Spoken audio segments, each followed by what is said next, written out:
Bharat China વચ્ચે તણાવની સ્થિતિ સર્જાતા સોસાયટી ગ્રુપ દ્વારા ચાઇનાની આઇટમનો બહિષ્કાર કરી વિરોધ પ્રદર્શિત કરાયો।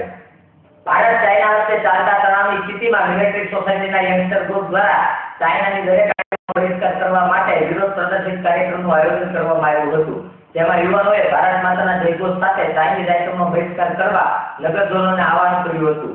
બાદ રાષ્ટ્રભાવના દર્શાવી ચાઇના સામે વિરોધ પ્રદર્શિત કર્યો હતો।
लाखों करोड़ों रुपया कमाईने जे चाइना अपना दुश्मन देश એટલે કે પાકિસ્તાનને મદદ કરે છે અને આપણે બોર્ડર ઉપર આપણા જવાનો ઉપર હુમલા કરીને આપણા જવાનોને જે મારવાનો પ્રયત્ન કરે છે તેને આપણે શારીરિક અને આર્થિક રીતે પછાડવાનો જે ટાઈમ આવી ગયો છે, તો શારીરિક રીતે પછાડવા માટે તો આપણા જવાનો તૈયાર છે, પણ આર્થિક રીતે કઈ રીતે પછાડશું? તો એના માટે આપણે ચાઇનાની દરેક વસ્તુનો આપણે બહિષ્કાર કરશું। એ રીતે આર્થિક રીતે નુકસાન થશે અને એને સમજ આવશે કે આ ભારત દેશ શું છે, એને સમજ કરવા માટે આજે આપણે આ નિર્ણય લેવાનો છે। દરેક ભારતીય જનતા પાર્ટીને આપણે એક અપીલ છે કે ચાઇનાની દરેક વસ્તુનો બહિષ્કાર કરે, જે આપણને સ્વાસ્થ્ય રીતે પણ આપણે હાનિકારક જ છે, જે આપણા બાળકોને તથા આપણને નુકસાન પહોંચાડે છે। માટે આ એક અપીલ છે આપણે।